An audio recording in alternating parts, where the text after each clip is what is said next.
Hi, welcome everyone to the Provocateurs Art and Music panel. I just want to do a brief intro on everyone, even though I think it's pretty obvious who we have up here. But on our far end, first, not only on the panel, but in my heart, Mr. Chuck D.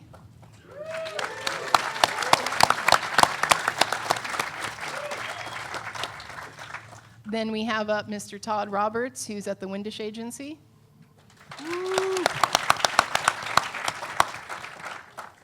Evan Pricco, editor-in-chief at Juxtapose magazine.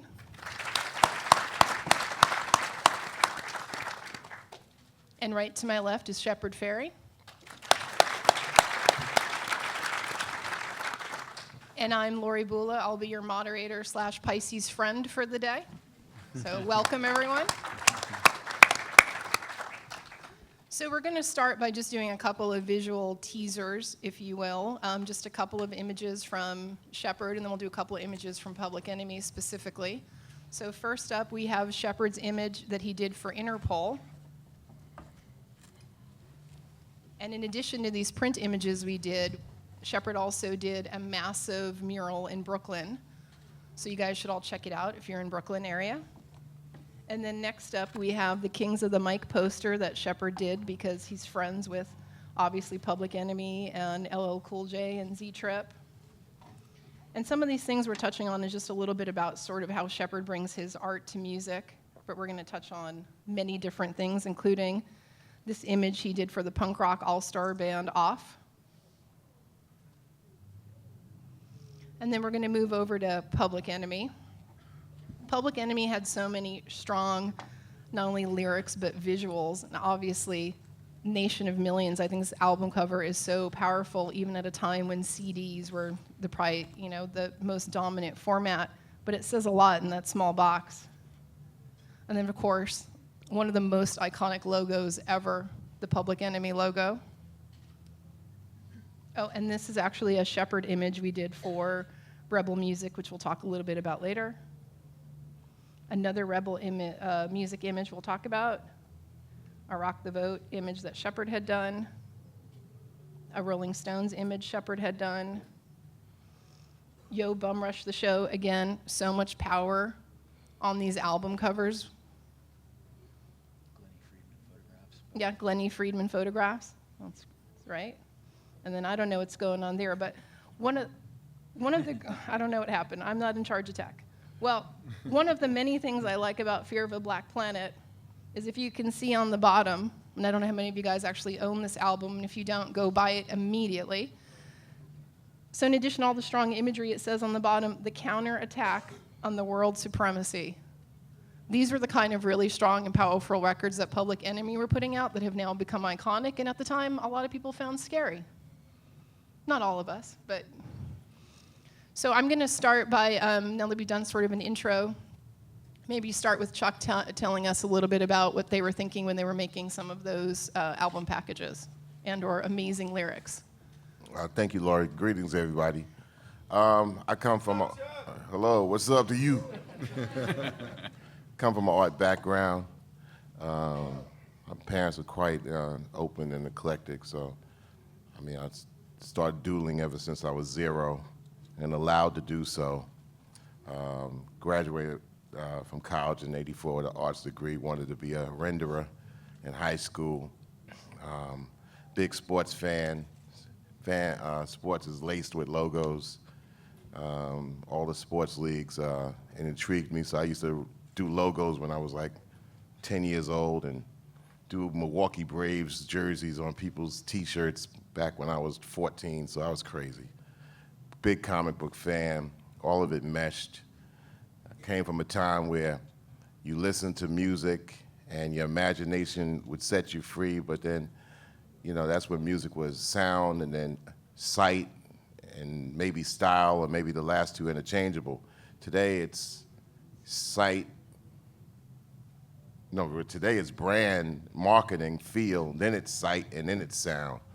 So when we first came about, we knew as recording artists that we weren't going to be played on radio. We knew we weren't going to be exposed on television, so we had to make sure that one image got across very clearly and poignantly, like a photo. A picture takes 1,000 words, and maybe a logo says 1,000,000. So we understood those sensibilities. We understood other genres. We understood the rock world. We understood the punk world, and we put it together in Public Enemy and created logos, but not out of a zero space. We created something that was reminiscent of how things were done before. People had used propaganda and images for evil, even.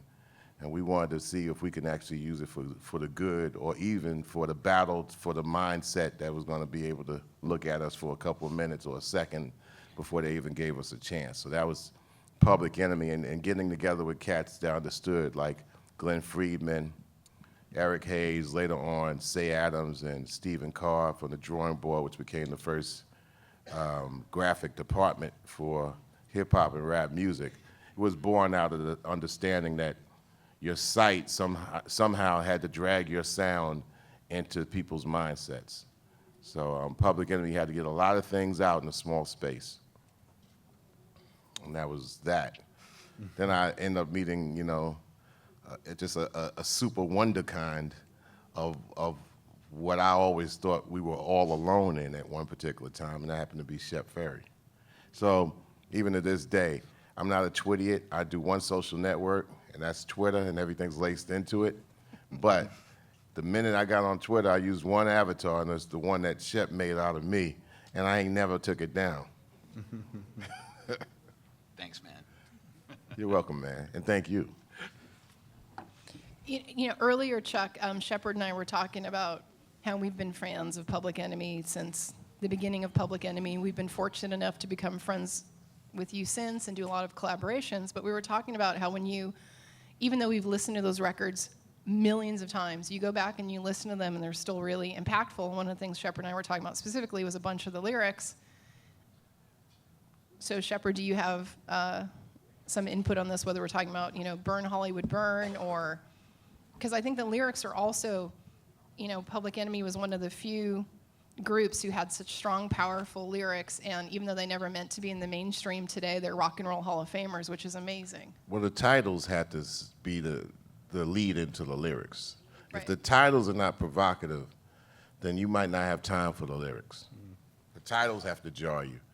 And something that's the image would jar the title, would jar the lyrics. So it's a train effect. Well, the principle that I embrace, and I think Public Enemy did it really well. Tons of people have: James Brown, Neil Young, Bob Dylan, Bob Marley, The Clash, Rage Against the Machine. But the idea of marrying things that are challenging or provocative with things that have a visceral appeal, that's something that transcends your intellect and just pulls you in, and then your heart starts the journey and your head follows. I try to do that as a visual artist, and if anything, of course I have my visual art role models, people like Barbara Kruger, Robbie Canal, Winston Smith, Andy Warhol, but I actually see a more appropriate analogy to The Clash or Public Enemy than most of that, but most of the visual artists. But I'm trying to make an image that I think is visually arresting, whether you would, a lot of people wouldn't call it beautiful, but something that hits you in a different way than what the message might be. But then once you've started to process the visual, you can't help but have to deal with the message at the same time. And that's why Public Enemy, I think, made a huge impact in a way that an editorial in the newspaper or talk radio would not have had the same impact. And that's definitely a model I follow. And music is incredibly democratic. I think art needs to be more democratic. It's one of the reasons that I always chose to use platforms like street art, T-shirts, stickers, inexpensive posters, things that were outside of the narrow confines of the traditional art world. Because coming from skateboarding, punk rock, and hip hop, I got the first Public Enemy record because Thrasher described it as the new punk rock. The review for Yo Bum Rush the Show in Thrasher magazine said, "This is the new punk rock." But all of those cultures are very much about do it yourself, and if the mainstream doesn't like you, just don't worry about it. Just make it happen on your own. But so it's not necessarily about pandering the lowest common denominator, but it is about making things happen and making them accessible. So I try to follow that model as a visual artist. Is one of the reasons why you started the Provocateurs because you were upset with sort of the status quo in the art world? And maybe we should tell some people a little bit about what that is. Yeah, the Provocateurs is it's an art show that we first put on last summer in Chicago, partnership with Lollapalooza. My thought is that you constantly see music as a supplement to art, and one of the things that I think is great about that is you create a huge all senses impacting spectacle with an art show that's got good music and cool people and maybe some adult beverages. The whole package is greater than just the art by itself. But very rarely do you see a music-focused event bringing a ton of art in. And of course, here at South by, you've got Flatstock, which is great. But we decided to create an art show that took the ethos of a lot of street art and provocative art, and marry that with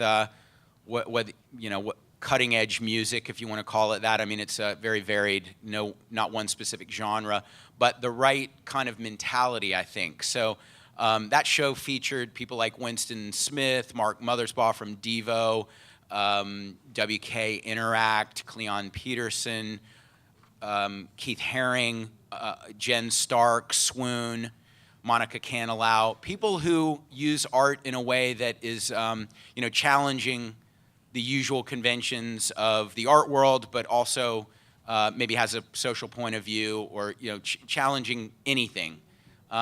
So that to me was very important to try to cross-pollinate the art crowd and the music crowd, because I do think that there's a lot of overlap, and yet music seems to reach a lot more people than art does. Yeah, we were talking about that before, is that music needs to be an entry point for a lot of people into the art world. And these events, especially at Lollapalooza, especially at South by next year, it kind of provides a little bit of an entry point, because music tends to be a little bit more universal, tends to be just a little bit more mainstream than anything fine art has been able to accomplish. So that's one of the things we were talking about, what a great, especially in Chicago, what a great entry point it was for people to participate in the arts they weren't really interested before. And we did the art show, which was in a converted space, but that worked well for a gallery space. But it also had a stage, so Z-Trip performed there, Nas performed there, Deltron 3030 performed there. I spun some records. It was so it was fantastic to have that. But instead of just having the indoor component, we also, 5 of the artists from the show did murals in Chicago, really big murals. I did a 3-story mural. Cleon Peterson did a huge mural. Retina did a huge mural. WK did some mural stuff. Pose did a really big mural. So bringing, not asking people to just come to the art, but to bring the art to the people as well was important. Todd, I want to ask you, what is some of your favorite sort of art and music? And it can be anything. It can be, the Sia performance at the Grammys, which I thought was really interesting, or anything personally that really spoke to you. I mean, you guys are talking about some things that reflect my entire career. Basically, I started in magazines as Evan is. We talked about earlier, being a magazine person. You're immersed in many things that are visual. But it has the music magazine I ran, which was Herb Magazine in the 90s, which I think everybody here, we had some interface at that point in my life. All of the records that came out of that era, especially on the hip-hop end, were things that smashed these two, somewhat disparate things together. Art and music for me, because I grew up with a mom who's an artist and a dad who's a musician, these things were never sort of part of the same conversation until that point. I think the late 80s, punk, I think, was a huge thing. But, Fear, Sex Pistols with Jamie Reed, all these things, they bred these cultures, I guess, and they were sort of coming from scenes that were inhabited by folks who were thinking outside, and they weren't necessarily of any one curriculum because they had so many things that they drew upon, and a lot of them didn't have a background that was sort of traditional. They didn't go to school for what they were doing. They were just teaching themselves. So I think, of the specific instances, I think those are the most prevalent, and I think Public Enemy was the one thing. In terms of hip hop, I think I'd always kind of lacked for me a visual component until Public Enemy came around. I think that logo, first and foremost, I think first time I saw it was walking in the quad at UCLA and seeing, a very huge black football player, but he was huge, and he was wearing a Public Enemy t-shirt, and all I saw was that logo. And I just remembered, like, what the fuck is that? Because, most of the football players were wearing jerseys. They were wearing jerseys, or they were wearing, whatever they were wearing at that point, Nike t-shirts. So for this guy to kind of, confront me, or at least be kind of smashed up against me in this way, I had to find out what the fuck that was. I had to find out where this was coming from.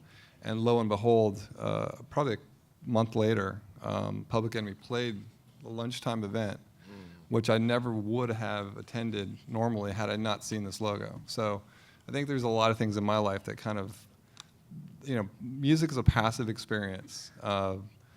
Visual is a little more active, but in the way that you hear music, there's I think sometimes, or with most people, there's a visual experience that happens when you hear something as visceral, and these guys have used these terms, but visceral and challenging as that music is and was, then I think you can't help but try to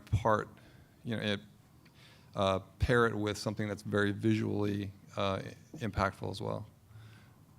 Did I answer your question? Yeah, and I have a follow-up question. Yeah. Do you think the digitizing of music, I don't want to say it's hurt the art, but do you think I feel like what I'm trying to say is I feel like there's a disconnect in the last few years between what's happening musically and the art that people are using.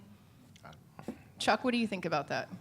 Well, number one, I think this started in the 90s when companies really, they kind of like wanted to like cookie cutter their art departments and kind of like have it as business as unusual type of thing. They de-emphasized the art, although they knew that they had to have art departments. The configuration shrunk from de-emphasizing vinyl down to cassette, which really made it crazy as far as art was concerned. No liners, no squared covers. Then they say, okay, we got the long box. Then we have the CD, which is a quarter of a piece of 12 by 12 vinyl. But they really kind of like threw it at the masses. I'm just saying hip hop speaking. Yeah. They kind of like, all right, I see what Public Enemy's doing, so we're going to kind of like, we want to do that, but not really, because we don't want to go through trying to figure out the right guys to do this. I mean, fuck art, we're trying to move these CDs. And so it's been like a tumbling down a long hill ever since then. So, I mean, once things went into MP3 and file, it was like, what are you bringing into the understanding what this thing is in the first place? If a musical artist is told that they're not an artist, which means that you have to understand how to engage whatever you have with a person on a one-to-one basis, as if you went to a gallery. But if you never went to a gallery and understand that this is art in the first place, you're going to look at it as like commodified dog food anyway. I got a stack of these paintings in the back. It's about 3,000. We got to move these shits, as opposed to like, oh, that's what you're looking at? This is what it's about. This is the time that went into it. The artist engages a person one-to-one. Yes, they might have a few in the back, but the conversation about what it is was erased out of music, especially in the radio. The radio used to have the conversation about the art that the artist couldn't have. But once you strip that from the jocks, and then you strip the art from being a part of the music, And then the thing goes to MP3, and they start bitching about, downloading has killed our whole environment. You did that when you detached the art from Artistry in the first damn place. I believe like this. It's like, all right, digital age, so what does that mean? I believe every single file should have a visual image to it. It should, every file, like, I got an album full of 12 tracks. Then every single one of those songs need a visual cover to it. Yep. Yeah. Not just a file that comes through and you're looking at, a DJ is on Serato and they see, a whole bunch of text flashing at them. That's some bullshit to me. It's like they should see images. And I think iTunes also toyed with it, by saying, okay, look, when you go into iTunes, we're going to give you a cover. And the part, I think some of that was developed by Toyin, Julian, who's in the house. But sight got to go with sound. Yeah. And if sight doesn't go with the sound, and you happen to be like visually impaired or blind, maybe that's an excuse. Mm-hmm. But if you can see, you should be able to see and also hear, and it adds to the environment of your imagination.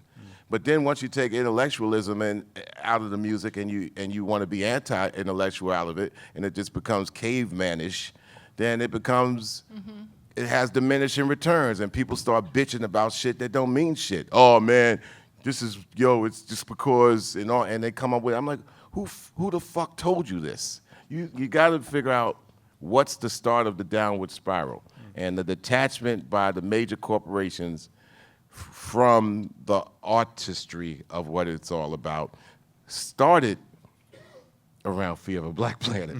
Yeah. Yeah, started around that time. But then you have artists today who are like, the Odd Future guys, who a lot of ways they broke weren't just the mixtapes, but they made these really strong, powerful videos, and they just kept doing it, and they were doing it themselves. But the flip side of that is I've had numerous conversations with those guys where they talk about how they feel, yes, I need to push the art forward, but that they have to keep playing this social media game of like, do you do a cat meme because everyone likes a cat meme or some ridiculous thing? And it's unfortunate that as consumers, because we all consume something, we do gravitate to the cat meme, and we don't always support the art. So if we want more art, we need to support art. Curators are important in everything that you have. I mean, for example, if somebody has to be able to encourage whatever somebody's doing as being worthy. For example, you've had mixtape culture for a period of time, where they're selling a CD in a gas station. Somebody that comes along and wants to make a great book or a great site on mixtape art, because they put their all into it, because they got to make it stand out. Yep. So mixtape art is a culture, but then again, if it's not curated, it's just left out there like Mississippi Blues in 1944. It's like, and they came up with that. Who else? They ain't got no artistic merit. Right. They're for the most part, uneducated, illiterate.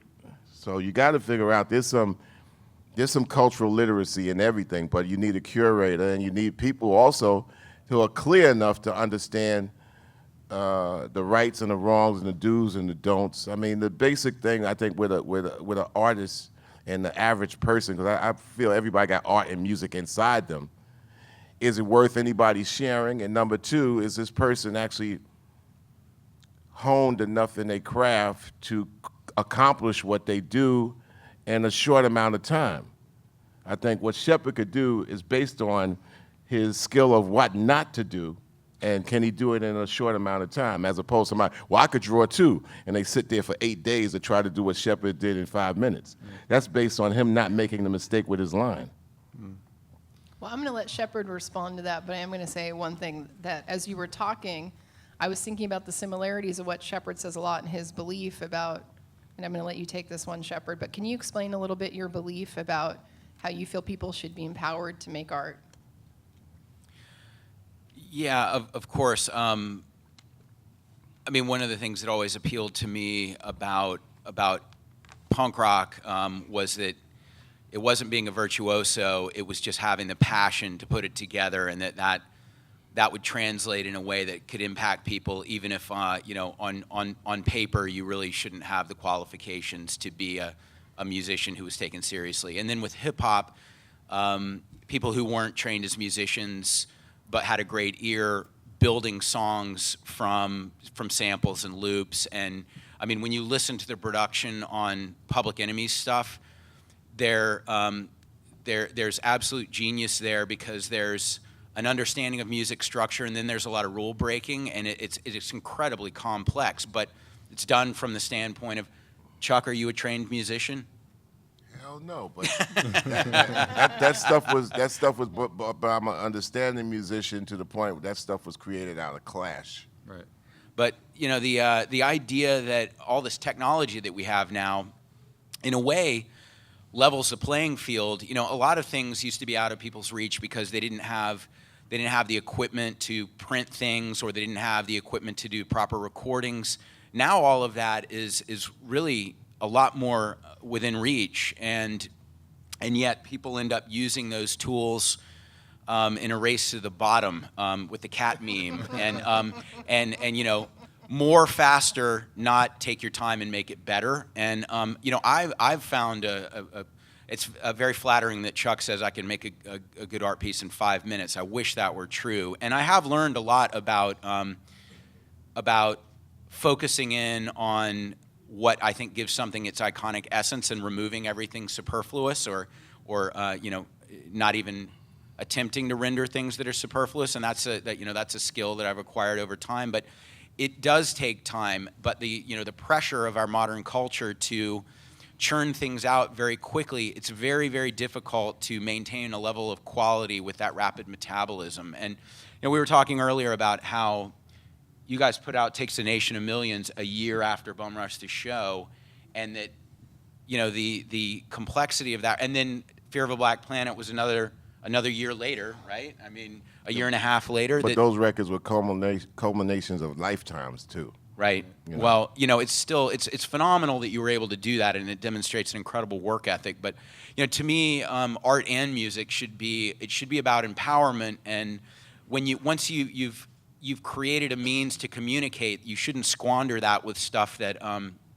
is meaningless. You should fill it with things that are meaningful. And I with my art project, that's been about stencils, stickers, posters, a lot of things that I think are very easy to do if someone provides the template. I've tried to provide the template for people. And a lot of people say, the stuff that you do, Shepard, is very easy to do. It's, you know, it's whatever, it's whack. I go, that's right. Go ahead. Do your better thing. Your gifts will take you so far if you just use the tools that I've already shown everyone how easy they are to use. So go for it. You know, one thing we were talking about too, Shepard, is that the gatekeepers of art, like, they want the least amount of people to be involved in the arts as possible, because it serves the status quo of rich people buying and supporting the arts, whereas the motherfuckers who make it to the history books are the ones who broke the rules. They're not the ones who are part of the gatekeepers. So it's like a weird, and that's kind of want to ask Chuck D too, because I don't work in the music world, so I don't know, but it's like this weird thing in the art world where the ones who are outside of that gatekeeper mentality are the ones who we all put in the history books and we all remember. But like, in terms of the structure of the way the music industry works, and you were kind of getting to it too a little bit about like how they strip the art away for kind of commercial reasons in a way for music, but is it the same way? Well, I mean, the earth is stripped of a lot of art. I mean, the earth without art is just You know, I didn't make that up, but I use it a lot. But I mean, about the 5 minutes, Shep, I wasn't meaning 5 minutes, but whatever it takes you on whatever you do, it's going to take somebody 10 times the amount of time to try to do what you do, which means it's something that has to be rooted in the culmination of your talent into skill. I mean, I grew up as a fan of architecture. If your architecture is wrong and we're sitting in this room and it comes caving on our heads, you're like, what the fuck? Yeah. Looks pretty, but the shit ain't right. Yeah. So it's a combination of science, life, math, expression, reflection, and then being able to say, well, how can this be useful? I just think it's all relative. It's all tied into each other. You can't be sloppy with your shit and think that people are just going to all of a sudden take it as they have to take it. There's a reason why, and not because I know him, there's a reason why I've had Shepard Fairey's avatar of me as my, Twitter avi. It's like, it's just dope.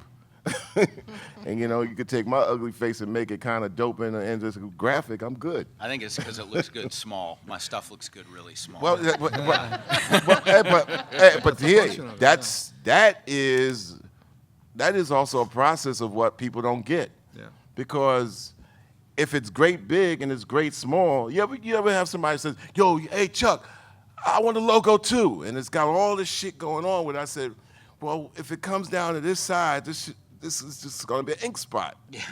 It's just like you cannot do that. But people are not, and I'm not saying they have to be trained in art, but they need to be educated about all art before they start to go within and figure out what their art is.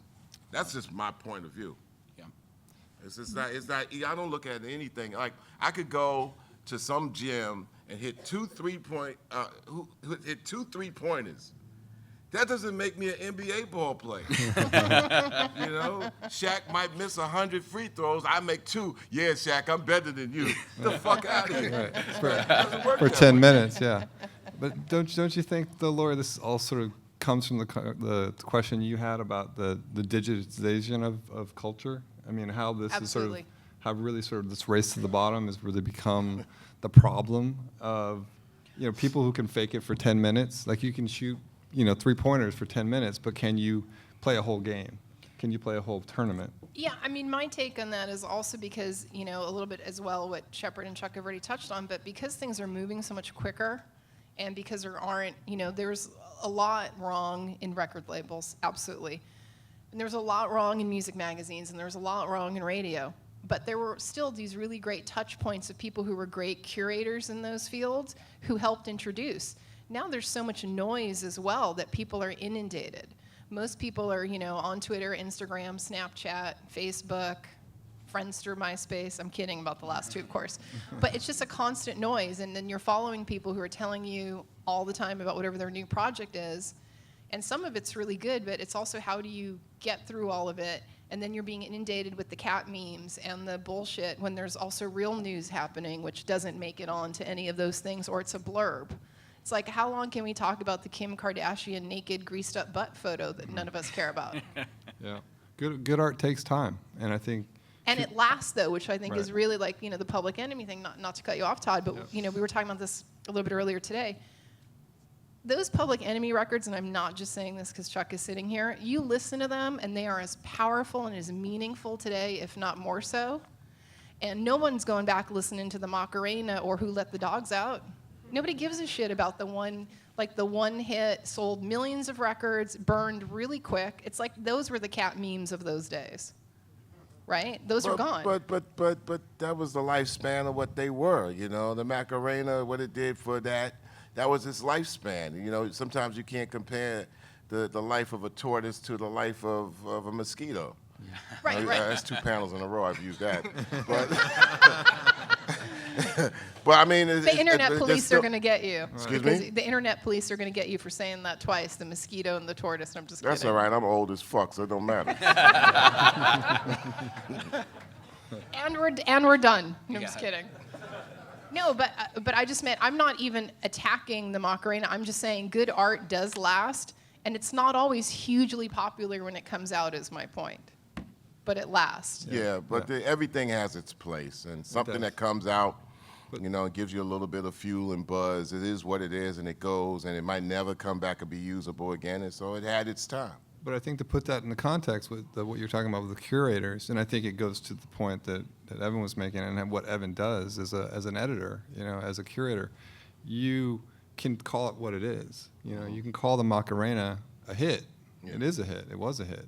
But it has a place that is not next to Fear of the Black Planet. You know, it's not the same thing. Right, like Rolling Stone magazine had to write about the Macarena when it was out, Right. but they might not be writing about it now. Right. Whereas they might be writing about one of your albums for 20 years. I mean, it's just kind of how it goes. Yeah. Well, it goes into what's making you. You know, you go to Jack in the Box and order a fish, or you know, fish sandwich. You don't know where it's been processed or how long ago it was caught, or you went to the lake and caught some fish yourself and actually, you know, strip it down and season it. Is it fish or is it not fish? Yes, it's fish, but you know, so everything has its place on the amount of time that you put into it yourself, and I don't want to take away from the total, just like what Shepard talked about, everybody has art in them, everybody has music in it. Like you said, the curation is very important, and if you read the importance of people curating it, having a love for it who don't do it, people who understand it who might not say, all right, yeah, I'd rather just write about it, I love it. And if you don't exalt these people in the positions, how are you going to begin to even structure it to the point where it actually gives off a statement that people could follow as being something healthy for their lives, as political? I mean, you look at logos, right? There's some logos that are very impactful that people say, damn, if the minute that you even try to copy it, we're coming after you. Have somebody just scribble a swastika on their notepad and they leave it in their seat. It's like, who the fuck did this? And all they did was just come up with some lines that were simple lines. So if it could be used for evil and propaganda, it could be used for good and change, and understand it's going to go through some kind of adversarial, wall to probably prevent it from probably doing good for change, because people might say, oh, that's offensive too. I mean, when people first saw the Public Enemy logo, they misconstrued it as a Texas state trooper, and with a target on him. So every time we used to play Texas, they'd be like, what you guys trying to get with that? It's like, no, it ain't you. It's a B-boy, man, with a fedora, man. It's a black guy wearing, like, the hats that the Jewish guys used to wear, It's like, oh, that's that New York thing. So they couldn't get that. And then that's where that came from. But it's a silhouette. And silhouettes could be misconstrued for a lot of different things. So we were like, okay, if you're going to be ignorant to not listen to us explain what it is, and you're going to try to go off your interpretation of what it is, then you're subject to fuck up and make mistakes. I think art interpretation is cool, but also I think the artist deserves the first right to tell you what the fuck it is. Yeah, for sure. That's just my opinion.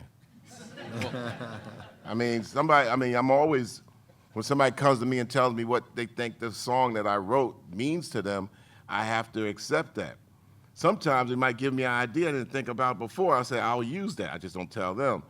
But I know where I was when I wrote this, where it came from, how it was hatched, what the elements I did to actually come with it. And I have to stay kind of true to that and not flip, but this is where this song came from. So you adding all this, what you think to the song and what you think it means, cool. But I have the first right to tell you what this is about. When I've read a lot of your writing, and so I know that when you were first approached by Def Jam to put music out, that they wanted you as a solo artist. No, let's break this down. Well, Get to the ubiquitous thing. It was Rick. Rick Rubin. Rick wanted me. Yeah. But you, and you can elaborate. But this is connecting to visual art and about presentation, not just visual art, but the presentation. That for you, the idea of the critical mass of a group of people, bringing the S1Ws, the logo, the entire visual identity of Public Enemy was something that you were considering from the get-go. I mean, explain a bit of that. Well, Rick Rubin wanted me back as early as 1985 to be a rapper in the fold because I was the antithesis of LL. I sounded different, came from a different point of view or whatever. They didn't know the political aspect. It's just that, yo, you sound dope. I knew I sounded dope. That's one thing I always knew. I said, I might not have the rhyme, but I'm going to sound, I was an MC for years because I sounded good. Cheap systems, I would make a cheap system sound like $1 trillion. That's how me and Hank got together. Everybody be on the mic. It's like, hey, I'll be like, 1, 2. It's like, people be checking. He's got a better mic than me. No, you.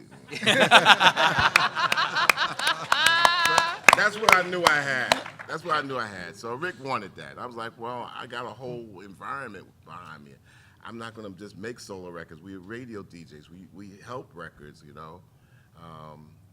then, it got to a point where we found out that, okay, I could figure out a way how we could bring our whole environment and make it reflect of what we're really about. It ain't going to be no fake shit here. We come from the 60s. We remember this. We could borrow these images. I was in the Black Panthers lunch program in New York. Well, it was like, oh, they was something I had to read about. You know, I grew up in a decade, my first 10 years of my life, not just me, but all my other guys, where Dr. King was shot. I was in, you know, 3rd grade. Robert Kennedy was shot. The president was shot 3 years before that. Vietnam War, I had uncles that were, you know, who came back with Purple Hearts that we used to put on G.I. Joes in the bathtub. I mean, the 70s, I mean, the 60s, nobody had to tell me about the 60s because we were in there. Now, fast forward to the 80s, we just took everything we also knew in the 60s and 70s and put it to the 80s where there was so much confusion when me and Hank were hanging flyers. And we hung very profound flyers to get people to our gigs, which is a very, you know, intertwined conversation we're having here. How do you get a bunch of teenagers to a hip-hop gig? And we had, you know, the Malcolm X looking out the window as a part of a flyer event that we were doing. And this cat came by and said, "This is a dope flyer. And who's this Malcolm the 10th?" And me and Hank looked at each other and said, "Yeah, we got to put something to the music." Matter of fact, we used to play Keith LeBlanc, who's on Tommy Boy, great record label with Tommy Silverman and Monica Lynch. And they had a cut called Malcolm X, which really is the first sample funk quasi hip hop record, because Keith LeBlanc he comes from the Sugar Hill band, you know, Doug Wimbush, and you know, and then he's the percussionist, and they came up with this single with Malcolm X, and they kept flying these samples in there of his voice, and it was a dope record. I mean, you go get it probably now on iTunes or wherever, but that was influential. But we would use these images, and people didn't know in the 80s. That was the period of R&B. That's Reagan and Bush. So they did a job in 1980 of kind of like erasing the prior 15 to 20 years to the new generations coming up. Kind of similar to now with BAs. You know BAs, right? Born after the year 2000. You know, so erase the previous 15 to 20 years and give them a whole bunch of now. Is the now good for them? That's why a picture sometimes has to say 1 million words, but you figure now, since people are into their gadgets at 45-degree head angles and on their sock meds, which is social media, you figure that graphics and art would even have a stronger presence. Maybe it's the clutter of it, so you got to really battle them with better art and graphic and the combination than what they're kind of used to getting. That's the battle. It's like, what's the battle over the minds on the penetration of sight and sound? You must be better. You gotta get them better, because anybody could do worse. It's the downward, you know, the race to the bottom. So if everybody's racing to the bottom, it's gonna take maybe that much more philosophical but still astute skill to get people's minds or eyes to at least open up. And that's what you do, Shep. I mean, you open people's eyes like, damn, okay, this shit is dope. You know you only got a microsecond before Kim Kardashian's ass pop up. I mean, ass is the It's millennium taking up the logo. whole screen. The logo of the new century, ass.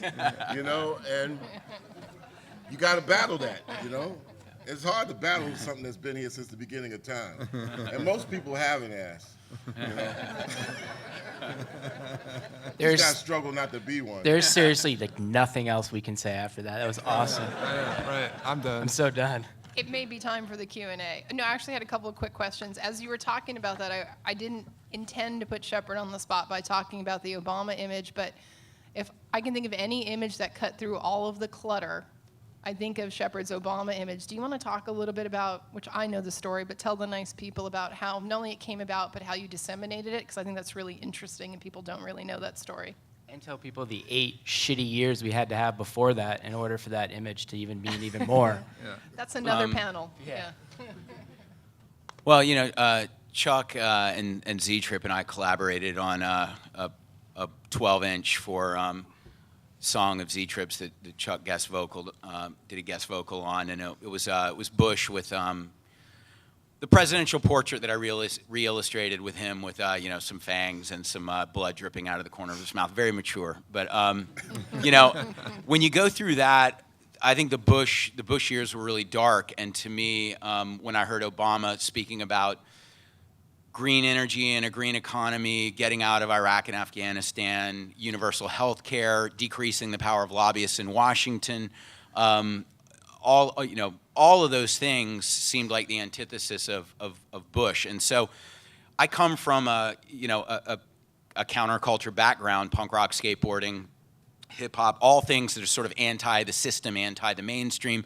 But I thought, if I'm going to very, very loudly complain about Bush and his entire agenda, Cheney, Wolfowitz, the whole crew, Rumsfeld, if there's somebody that seems like they could infiltrate the system and do and change it from within, I think I have a duty to support that person. And Obama hasn't worked out the way I hoped he would, but at the time I just thought, well, I'll make an image that's supporting Obama, and hopefully that will be, unlike most propaganda where the piece is what's supposed to be the last word, it's the end of the conversation. I wanted to make an image that I thought would be the start of the conversation.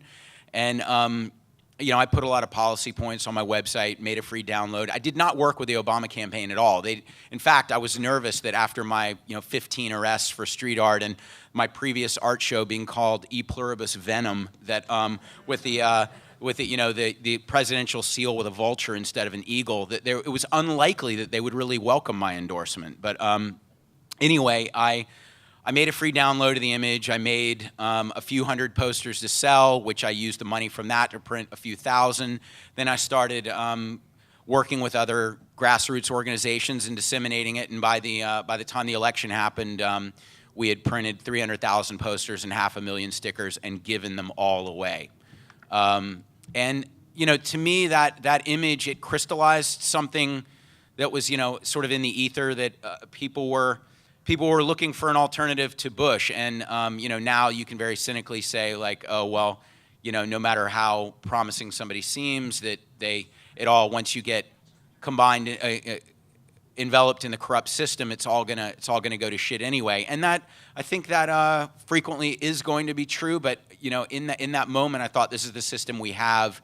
And if there's an opportunity to push for somebody that actually seems unusual for political culture, then yeah, I think I should do it. And I have kids, and I thought, what's more important, my kids' lives, or my brand as a rebel? And for once, I did the mature thing, I think. But anyway, that was a strong. I'm so proud of it as an example of grassroots activism. And there's a lot of music over the years that's achieved this sort of thing where narratives are created through art and music, and that poster achieved something like that I think demonstrated to people who frequently feel like spectators that you don't have to be wealthy or connected to do something that makes a difference. So I'm proud of that, and I hope that there'll be future opportunities. Of course, I'm always making work that's supporting grassroots organizations and supporting things that I think are progressive, but that seemed like the opportunity for a coup of the highest order, and it just didn't end up shaking out the way I wished it would have. I kind of think we're wrapping up, and we should move on to Q&A if you guys are up for a little Q&A. Is that okay with everyone on the panel? Yeah. Yeah. If you guys have any questions, can you go to the microphone so we can hear you? Okay. Go ahead. Hey, thanks for this session. This is really meaningful. I work for a humanitarian organization that uses art and music to amplify our work. And I want to thank you guys for raising the bar so high, or setting the bar so high in terms of quality music and art activism. But one of my struggles is how to get artists who are obviously talented and obviously have huge followings and great megaphones to use their art, music influence to push social change. Why do you think more artists don't do that, and what can we do to inspire them to take that on?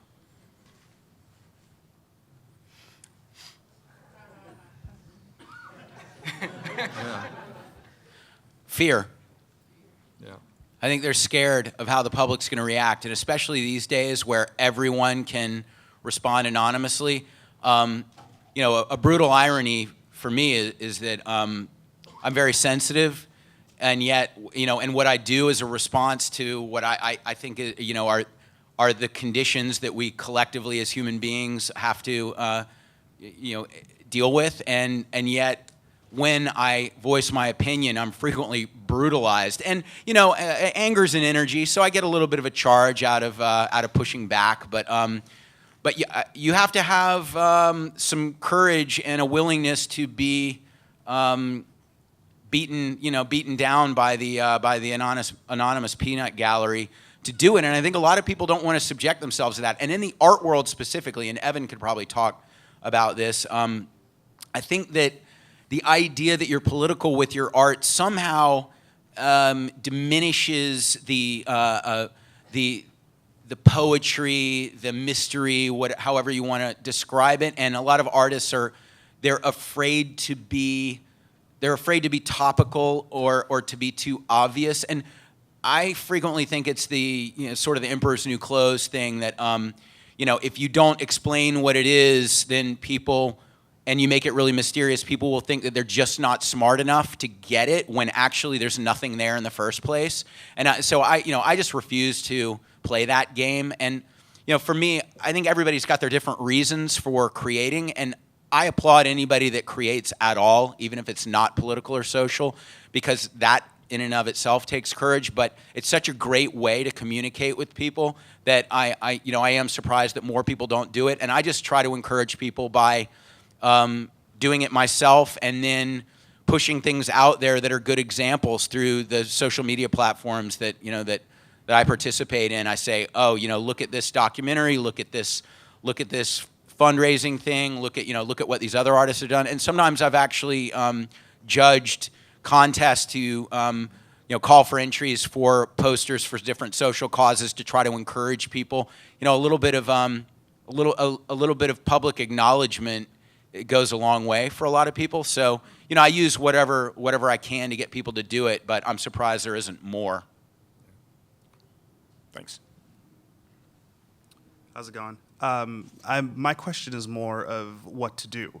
I have kids, 4-year-old and an 8-month-old, and I always kind of think about art. I was lucky enough to have it instilled in me from the beginning as a child, but I also kind of thought about what I would tell myself about the future of art if I had the chance to go back in time. So that's kind of my question. What would you say to yourself if you were essentially 15 right now, and about the future of art and what we can do to kind of help the situation that we're kind of dealing with, where it's commercializing and it's not becoming authentic anymore, and corporations are taking over everything that is art?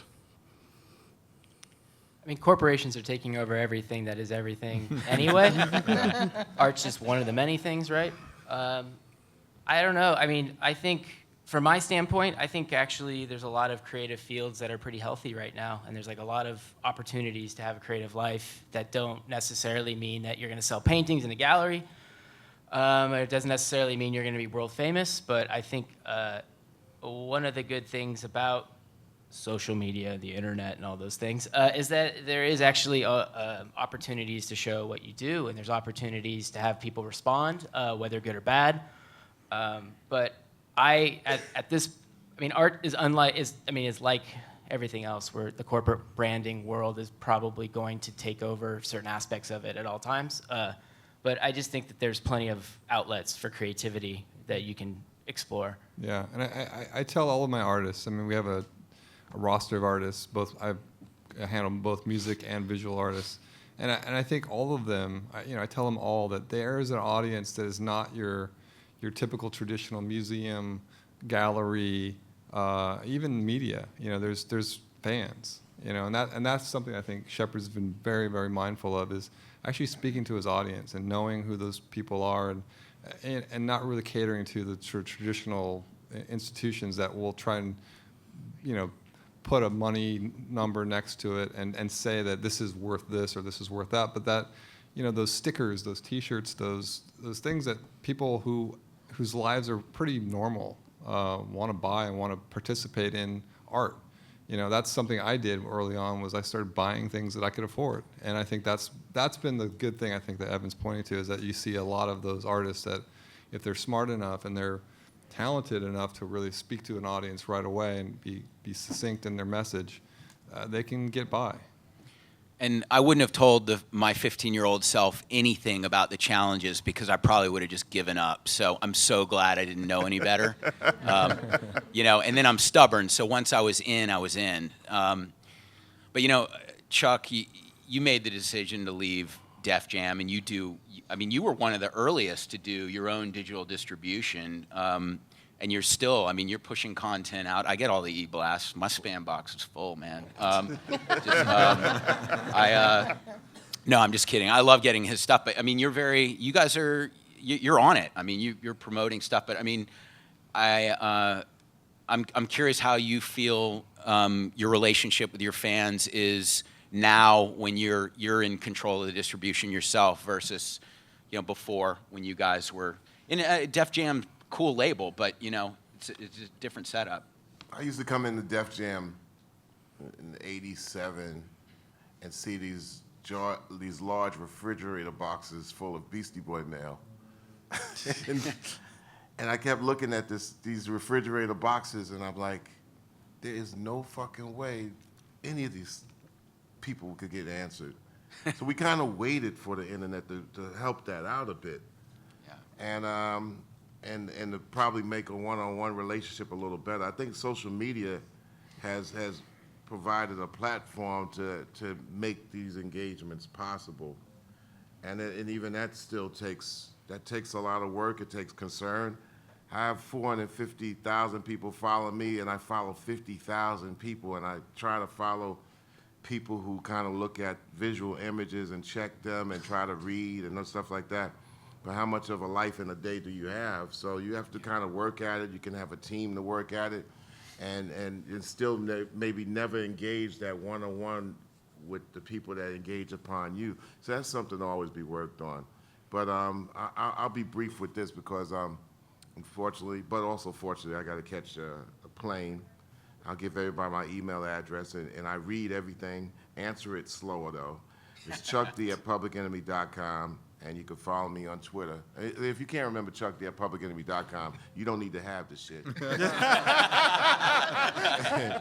And Twitter is @MrChuckD. And I'm a firm believer, and I got to cut out real soon, but right now. But I'm a firm believer that the earth is art, and I think teaching and opening people very early about art at an early age and staying consistent with it, and saying that you got to learn this or we're going to de-emphasize it because you ain't going to get no job in it. Everything is art. Art borders fashion to the point where people's hair is art. In the salons, what they come up with is like amazing. It extends past the personal, because it's like, whoa, this is something that's whatever. But in a society that's always shooting art down, that's being taught the illiteracy of what art is. We start making a big deal over things that have already been the God's art, like the body. It's been God's art forever, so it is wonderful. Now, where's its place in society? Is it the only thing? Are there other things? People got to be taught on the arts at an early age. It's got to be part of their life. And when it's not part of their life, everything is jarring. And that's where the fear comes in. Everything is jarring that you don't understand. And so, and also beware when a government says that they're in control of your culture. Mm. That's the thing about it. Oh yeah, the government's setting up all these programs. WTF? So it's something that's got to be organic in family structures, but the teaching has to come from people who are protected, who are also honored and revered as curators. And then I think it could be a better society. But you can't wish, you gotta fight. Yeah. That's just my belief. Thank you, guys. Thank y'all. All right. And excuse me. So, thank you, Mr. Chuck. And we only have time for one more question. They're about to shut us down. Shut us down. Thanks, man. Hello. My name is Nisha, and I'm a street artist turned sign painter from Oakland, California. And I guess my question is really about how to sustain yourself as a full-time artist, because that's kind of like a battle that I've been sort of dealing with lately, ever since I've decided to become a full-time artist. How to create artwork that is going to help you feed yourself and pay your rent and help you sustain a family in the future without sort of selling your soul to just creating artwork for the consumer. So if you guys had any, advice or wanted to speak on that, Shepard. Yeah, I sympathize. I lived at the poverty level for the first 10 years of my career, and my parents had said that I'd failed. Friends had said that I'd failed. Technically, I'd failed, but I just was too stubborn to give up. But there were several different ways that I tried to make it work, where I could work as an artist but also make a living. And my first approach was to start a screen printing business where I could screen things for bands and restaurants and have that equipment then at my disposal to make my own art. And so I worked a 2-shift day. But that business was so low profit that didn't really work out. Then I became a graphic designer, and same deal. Was using my daytime to do things for clothing lines, skateboard companies, bands, and then learning how to use the computer was really valuable for me because it accelerated my trial and error of composing things that I would turn into screen prints or stencils. And then at night, I would spend the next shift doing that. And slowly but surely, I was able to transition from doing that work. And I also did other stuff like work as a production manager for a clothing line, work in a skate shop. But to transition to doing more of my own stuff. And everything that I designed for someone else, I always tried to design it in a style that I was proud of, that meant that if I got more work in that vein, that it was something I wanted to do. And over time, I was able to weed out the stuff that was less what I wanted to do and focus more on the other things. But I think you just have to be willing to do whatever it takes. And I completely understand your desire not to do things that are just driven by sales. Isn't that the ironic contradiction is that to do something that is going to be really impactful, usually it has to be something that's challenging, and yet that is probably the thing that's going to be least commercially successful in the short term. So having some way of keeping the lights on while you do the thing that's going to slowly but surely subvert the dominant paradigm, blow the doors off, change the world, then you have to make the time for that. But it's not like a normal 9-to-5 thing. It's nights and weekends too, and a lot of people don't have. They just they don't have the tenacity for it, and I hope you do. Thank you. And I'm sorry, but I was told we're over time, so we can't take any more questions. I apologize, but we do thank everyone for coming.